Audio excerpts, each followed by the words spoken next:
Junior ডাক্তারদের ভয় দেখানোর অভিযোগ ওড়ালেন মমতা বন্দ্যোপাধ্যায়। এক্স হ্যান্ডেলে পোস্ট দিয়ে অভিযোগ ওড়ালেন মমতা বন্দ্যোপাধ্যায়। এক্স হ্যান্ডেলে পোস্ট মমতা বন্দ্যোপাধ্যায়ের। প্রতিনিধি আবির এই মুহূর্তে আমাদের সঙ্গে রয়েছেন। আবির, এক্স হ্যান্ডেলের এই পোস্টে ঠিক কি উল্লেখ করলেন মমতা বন্দ্যোপাধ্যায়? তিনি উল্লেখ করেছেন যে তার বক্তৃতার অপব্যাখ্যা করা হয়েছে এবং তিনি যা বক্তব্য রেখেছেন যারা তার ব্যাখ্যা দিচ্ছেন তার সঙ্গে তিনি সহমত পোষণ করেন না।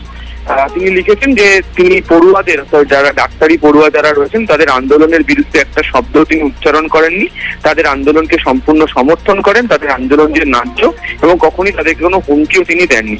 কিছু কিছু মানুষ তার এই বক্তব্য প্রেক্ষিতে তাকে অভিযুক্ত করছেন এবং যে অভিযোগ আনছেন তা সম্পূর্ণ মিথ্যা এবং সেটা তার বক্তব্যের বিকৃতি ঘটানোর শামিল।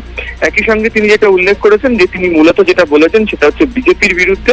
বিজেপি কেন্দ্রের সাহায্য নিয়ে যে ধরনের আচরণ, যে ধরনের রাজনৈতিক পরিবেশ সেখানে তৈরি করছে তাতে গোটা রাজ্য অরাজকতা পরিবেশ তারা তৈরি করতে চায়। তিনি সেই সংক্রান্ত বিষয়ে বক্তব্য তিনি রেখেছেন এবং তিনি উল্লেখ করেছেন যে তার ফোঁস শব্দ নিয়ে অনেকে অনেক কথা বলছে, তবে ফোঁস এই শব্দটি রামকৃষ্ণ পরমহংসদেবের বক্তব্য থেকে উদ্ধৃত করেই নেওয়া। কোনো যারা তারও অপব্যাখ্যা করছেন তাদের বিরুদ্ধেও তিনি এক্স হ্যান্ডেলে লিখেছেন।